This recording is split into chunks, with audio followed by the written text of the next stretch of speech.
Infection ಬರೇ ನೋಟ್ಸಿಗೆ ಆಯ್ತು ಅಂತಂದ್ರೆ ಲಿಂಫೆಡನೈಟಿಸ್ ಅಂತ ಕರಿತೀವಿ. ಅದೇ ಇನ್ಫೆಕ್ಷನ್ ವೆಸಲ್ಸ್ಗೆ ಆಯ್ತು ಅಂದ್ರೆ ಲಿಂಫೆಂಜೈಟಿಸ್ ಅಂತ ಕರಿತೀವಿ. ಇವು ಇಮ್ಯೂನ್ ಸಿಸ್ಟಮ್ ಆರ್ಗನ್ಸ್ ಅಲ್ಲಿ ಇವೆರಡಕ್ಕೆ ಇನ್ಫೆಕ್ಷನ್ ಏನು ಇದಕ್ಕಾದ್ರೆ ಲಿಂಫೆಡನೈಟಿಸ್ ಅಂತ ಇದಕ್ಕಾದ್ರೆ ಲಿಂಫೆಂಜೈಟಿಸ್ ಅಂತ ಕರಿತೀವಿ. ಡೆಫಿನೇಷನ್ ಬರ್ಕೊಂತೀರಾ?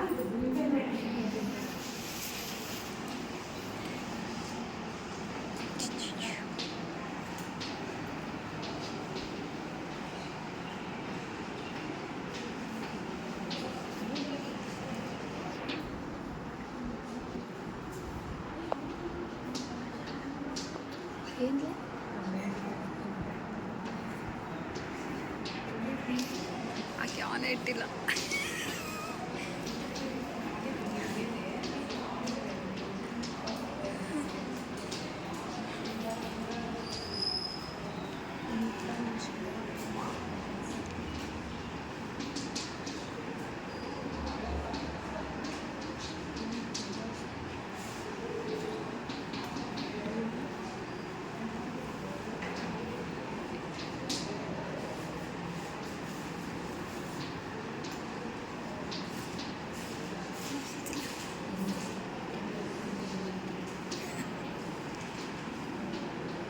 ಲಿಂಫ್ ನೋಡ್ಸ್ ಈ ತರ ಇದೆ, ಡಾರ್ಕ್ ಟೈಪ್ ಅಲ್ಲಿ ಬ್ಲಡ್ ವೆಸಲ್ಸ್ ಅಲ್ಲಿ.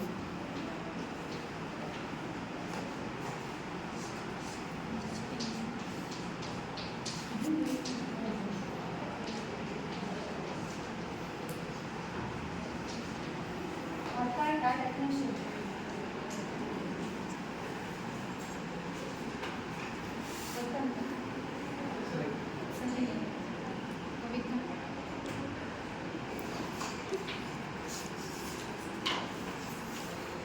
ಅಲ್ಲೇ ಕೂತ್ಕ.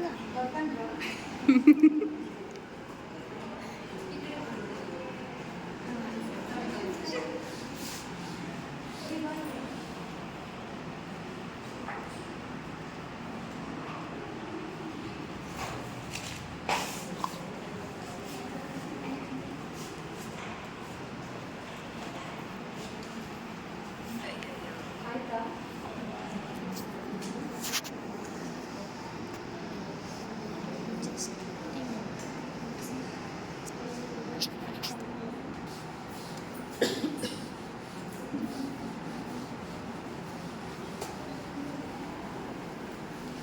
ಲಿಂಫೆಂಜೈಟಿಸ್ಗೂ ಲಿಂಫೆಡನೈಟಿಸ್ಗೂ ಎರಡು causes same, bacteria and viral infection.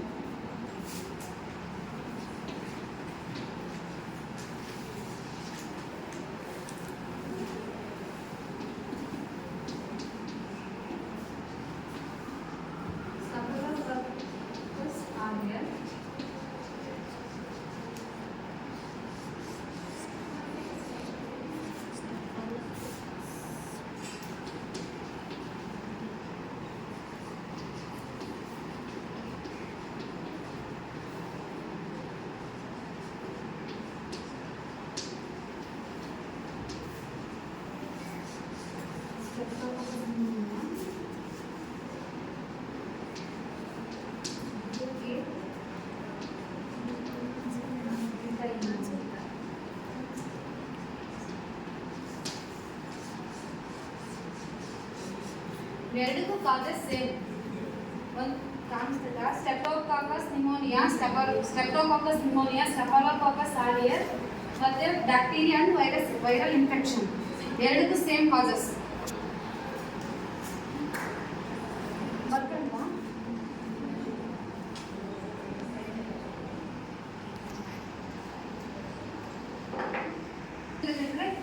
ಯಾವ ಥರ ಕಾಸ್ ಆಯ್ತು ಈ ಇನ್ಫೆಕ್ಷನ್ ಯಾವ ಥರ ಕಾಸ್ ಆಯ್ತು ಅನ್ನೋದು ನಾವು ಪ್ಯಾಥೋಫಿಸಿಯಾಲಜಿ ಬರ್ತೀವಿ.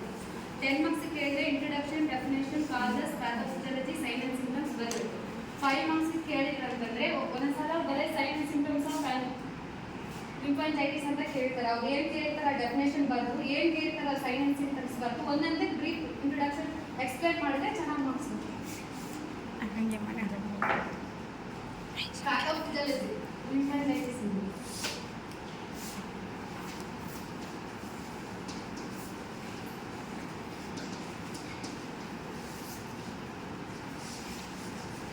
ಇದು ಎದರಿಂದ ಕಾಸ್ ಆಗುತ್ತೆ? ಬ್ಯಾಕ್ಟೀರಿಯಾ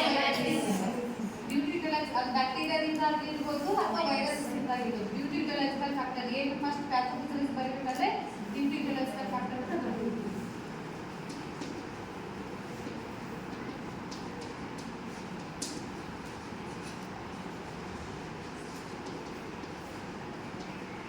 ಬ್ಯಾಕ್ಟೀರಿಯಾ ವೈರಸ್ ಒಂದು ಮೈಕ್ರೋ ಆರ್ಗನಿಸಮ್ ಅಲ್ಲ, ಅದಕ್ಕೆ ನಾವೇನಂತ ಬರೀಬೇಕು, ಮೈಕ್ರೋ ಆರ್ಗನಿಸಮ್.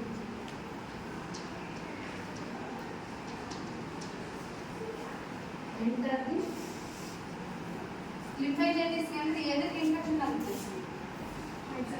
ವೆಸಲ್ಸ್ ಅಲ್ಲ, micro organism enter the blood lymph vessels.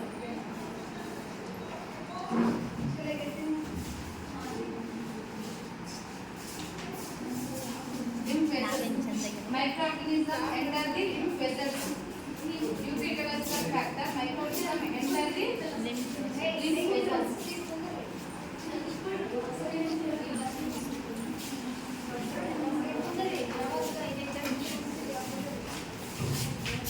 ಇಷ್ಟು ಕ್ಲಾಸ್ ಅಷ್ಟು ಹಾಕಿರಂడి ನೀವು ಆಗಲ್ಲಕ್ಕ, ಇನ್ನೂ ಕಮ್ಮಿ ಬರೋಕ್ಕೆ ಆಗಲ್ಲ. ನಮ್ಮ ಕ್ಲಾಸ್ನಾಗ ಅಂತೂ ಬೆಂಚ್ಗಳಿದೆ, ಇವತ್ತು ಎಲ್ಲರೂ ಬಂದರೆ ಬೆಂಚ್ ಆಗಲ್ಲ. ಡ್ಯೂಟಿಟೊಲಾಜಿಕಲ್ ಫ್ಯಾಕ್ಟರ್ ಅದು ಯಾವುದು ವೈರಸಸ್ ಆಗಿರ್ಬೋದು, ಬ್ಯಾಕ್ಟೀರಿಯಾ ಆಗಿರ್ಬೋದು. ಡ್ಯೂಟಿಟೊಲಾಜಿಕಲ್ ಫ್ಯಾಕ್ಟರ್ ಅಂತ ಬಂದು ಬ್ಯಾಕ್ಟೀರಿಯಾ ಅಥವಾ ವೈರಸ್ ಅನ್ನೋದು ಒಂದು micro organism. Micro organism enter the lymph vessels. Micro organism lymph ವೆಸಲ್ಸ್ಗೆ ಎಂಟರ್ ಆಗ್ತವೆ. ಲಿಂಫ್ ವೆಸಲ್ಸ್ಗೆ ಎಂಟರ್ ಆದಮೇಲೆ spread towards the lymph nodes. ವೆಸಲಲ್ಲಿ ಲಿಂಫ್ ನೋಡ್ಸ್ ಪ್ರೆಸೆಂಟ್ ಇರುತ್ತೆ. ವೆಸಲ್ಗೆ ಮೈಕ್ರೋ ಆರ್ಗನಿಸಮ್ ಎಂಟರ್ ಆದಮೇಲೆ lymph spread towards the lymph ನೋಡ್ಸ್ಗೆ. ಲಿಂಫ್ ನೋಡ್ಸ್ಗೆ ಎಂಟರ್ ಆದಮೇಲೆ ಸ್ಕಿನ್ ಇರಿಟೇಷನ್ ಆಗುತ್ತೆ, ಸ್ಕಿನ್ ರ್ಯಾಷಸ್ ಆದಮೇಲೆ ಲಿಂಫೆಂಜೈಟಿಸ್ ಅಂದರೆ ಸ್ಕಿನ್ ಯಾವ ಥರ ಅಂದರೆ ರೆಡ್ ಕಲರ್ ಆಗಿ ತಿಂಡಿ ಬಂದಂಗಾಗಿ ಒಂಥರ ಫುಲ್ಲು ರೆಡ್ನೆಸ್ ಆಗಿರ್ತಲ್ಲ, ಅದಕ್ಕೆ ಲಿಂಫೆಂಜೈಟಿಸ್ ಅಂತ ಕರೀತೀವಿ. ಈ ಥರ ಪ್ಯಾಥೋಫಿಸಿಯಾಲಜಿ ಬರುತ್ತೆ. ಇದು ಕೂಡ ಸೇಮ್ ಪ್ಯಾಥೋಫಿಸಿಯಾಲಜಿನೇ ಡ್ಯೂ ಟು ಇಟೊಲಾಜಿಕಲ್ ಫ್ಯಾಕ್ಟರ್. ಇಲ್ಲಿ micro organism enter the lymph ವೆಸಲ್ಸಿಗೆ ಹೋಗಿ ಆಮೇಲೆ ಲಿಂಫ್ ನೋಡ್ಸ್ಗೆ ಸ್ಪ್ರೆಡ್ ಆಗುತ್ತೆ. ಬಟ್ ಇಲ್ಲಿ ಏನಂತಂದರೆ ಡೈರೆಕ್ಟ್ ಆಗಿ ಲಿಂಫ್ ನೋಡ್ಸ್ಗೆ ಮೈಕ್ರೋ ಆರ್ಗನಿಸಮ್ ಎಂಟರ್ ಆಗುತ್ತೆ. ಸ್ಕಿನ್ ರ್ಯಾಶ್ ಆದ್ಮೇಲೆ ಏನಂತೆ, ಆಮೇಲೆ ಇಲ್ಲಿ ಸ್ಕಿನ್ ಎಡಿಮ್ ಆಗುತ್ತೆ, ಸ್ವೆಲ್ ಬರುತ್ತೆ.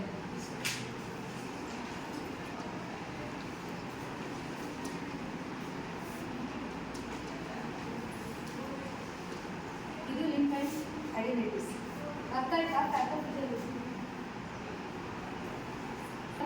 ಇದು ಲಿಂಫ್ ನೋಡ್ಸ್ ಆಗಿರ್ತದೆ ಅಷ್ಟೇ. ಇದು ಸ್ಕ್ರೀನ್ ಅಲ್ಲಿ ಬರ್ತೀವಿ, ಅಲ್ಲಿ ಸೇಮ್ ಕೆಳಗೆ ಅಷ್ಟೇ ಲಿಂಫ್ ನೋಡ್ಸ್ ಹಾಕಿರ್ತಾರೆ. Two types.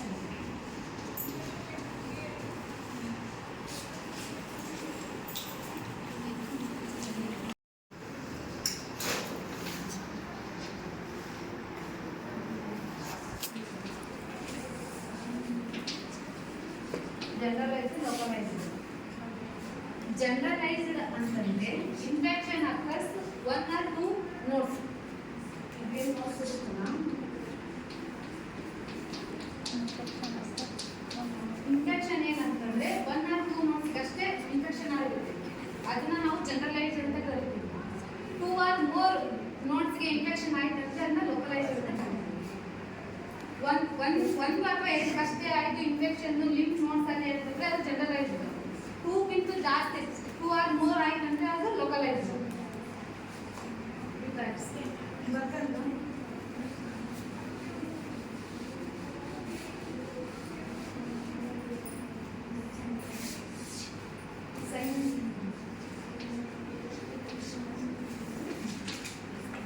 ಸೈಲೆನ್ಸ್ ಸಿಂಪ್ಟಮ್ಸ್ ಹೇಳ್ತೀರಾ? ಸ್ಕಿನ್ ರ್ಯಾಷಸ್ ಆಗಿ ಏನು? ಇಚ್ಚಿಂಗ್, ಇರಿಟೇಷನ್,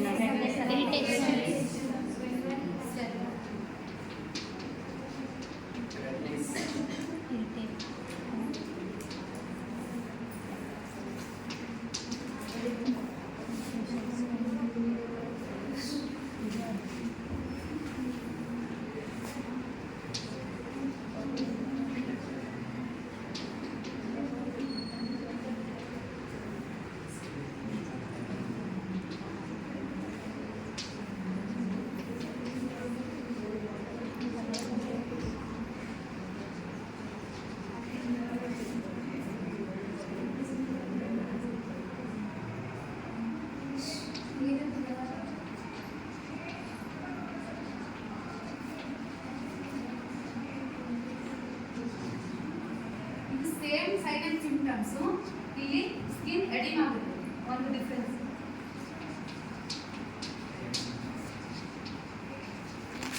ಇದೇ sign and symptoms same, skin rashes ಆಗುತ್ತೆ, ಫೀವರ್, ಚಿಲ್ಸ್, ಹೆಡ್ಏಕ್, ಇದೇ ಸೇಮ್ ಸೈನ್ ಅಂಡ್ ಸಿಂಪ್ಟಮ್ಸ್, ಅದು ಸ್ಕಿನ್ ಎಡಿಮ್ ಆಗುತ್ತೆ.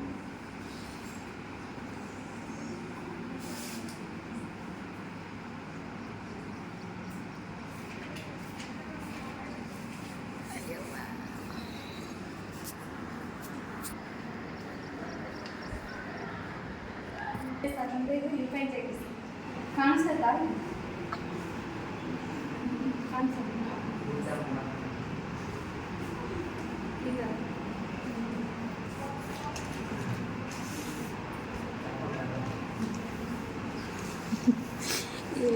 ಭಾರಿ ಉಪಯೋಗಿಸ. ಸ್ಕಿನ್ನಲ್ಲಿ ಸ್ವೆಲ್ಲಿಂಗ್ ಎಡಿಮಾ ಬಂತಂದರೆ ಅದು ಲಿಂಫೈಟಿಸ್. ಕಾಣಿಸುತ್ತೆ ಅಷ್ಟೇ. ಅಲ್ಲಕ್ಕೆ ಉಪಯೋಗಿಸಿರೋದು ನೋಡಿ ಮನೆ ಚಂದ ಮಾಡ್ತಾರಲ್ಲ ತೆಲುಗು ಓಡಿಸೋದು. ಅಯ್ಯೋ ನಾನು ಮಾಡೋಕ್ಕೆ ಇಷ್ಟೇ ನಾನು ಕ್ವಶನ್ ಕೇಳಬೇಡ ಅಂತ ಫೋನ್ ಮಾಡಿ ಅಂತ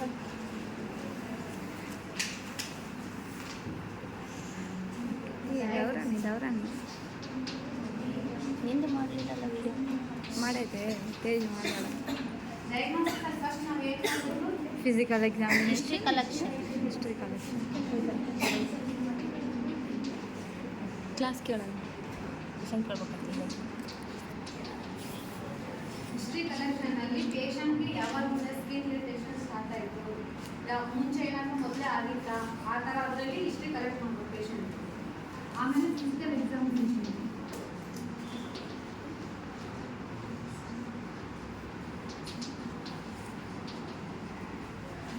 ಆಮೇಲೆ ಬ್ಲಡ್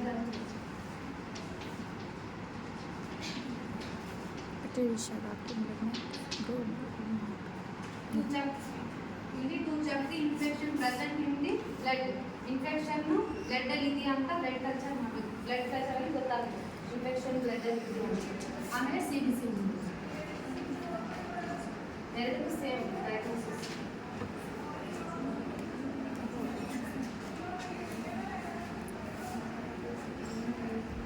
ಆಯ್ತಾ? ಆಯಿತು.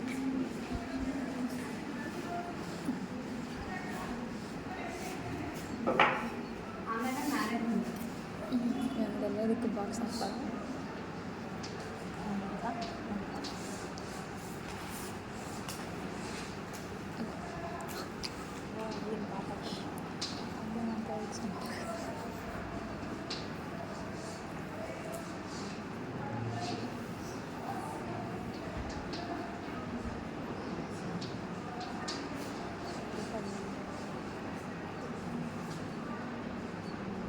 Lifestyle modification.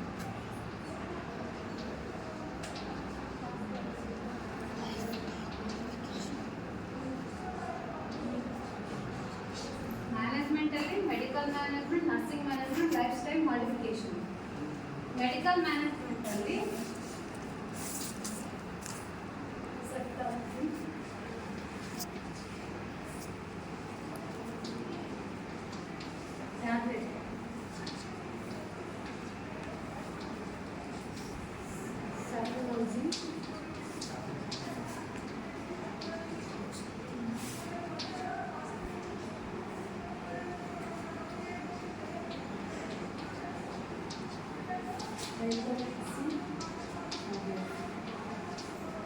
ಇದು antibiotic drugs. Bacteria viral infection ಅಂದರೆ ಆಂಟಿಬಯೋಟಿಕ್ ಕೊಡಬೇಕು ನಾವು. ಎರಡಕ್ಕೂ ಸೇಮ್ ಡ್ರಗ್ಸೇ. ಆಮೇಲೆ ಆ್ಯಂಟಿ ಇನ್ಫ್ಲಮೇಟರಿ ಡ್ರಗ್ಸ್ ಕೊಡಬೇಕು.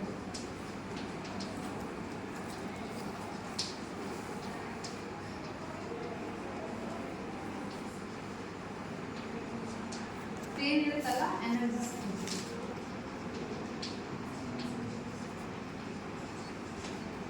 ಇದು ಮೆಡಿಕಲ್ ಮ್ಯಾನೇಜ್ಮೆಂಟ್. ನರ್ಸಿಂಗ್ ಮ್ಯಾನೇಜ್ಮೆಂಟಲ್ಲಿ ಏನೇನು ಕೊಡ್ಬೋದು ನಾವು?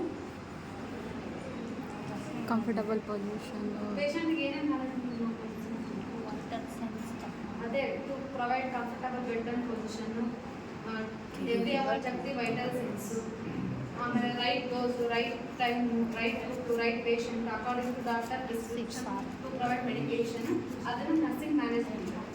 ಲೈಫ್ ಸ್ಟೈಲ್ ಮಾಡಿಫಿಕೇಶನ್ ಅಂತಂದರೆ ಇದು ಬ್ಯಾಕ್ಟೀರಿಯಾ ವೈರಲ್ ಇನ್ಫೆಕ್ಷನ್ ಅಲ್ವಾ.